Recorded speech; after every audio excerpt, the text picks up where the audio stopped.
আসসালামু আলাইকুম। আমরা এই ঈদে এই রমজানে প্রতিজ্ঞা করব ইহুদির কোনো ধরনের পণ্য কিনব না এবং যে দোকানে ইহুদির পণ্য বিক্রি হবে তাদেরকে আমরা ট্যাগ লাগাবো তারা ইহুদির দালাল।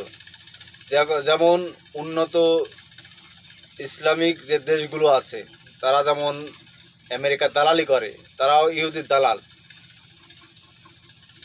তেমনি ঠিক আমরা ওই দোকানগুলি ওই ব্যবসাগুলির উপরে ট্যাগ লাগাবো এরা সব ইহুদির দালাল।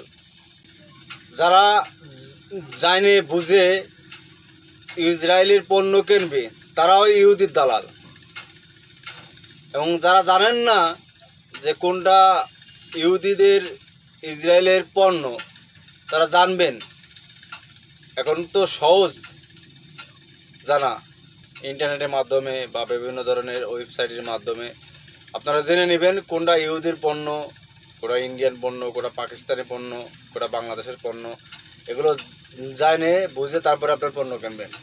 নিজেদের ক্ষতি নিজেরা কখনোই করতে চাবো না এবং করবো না।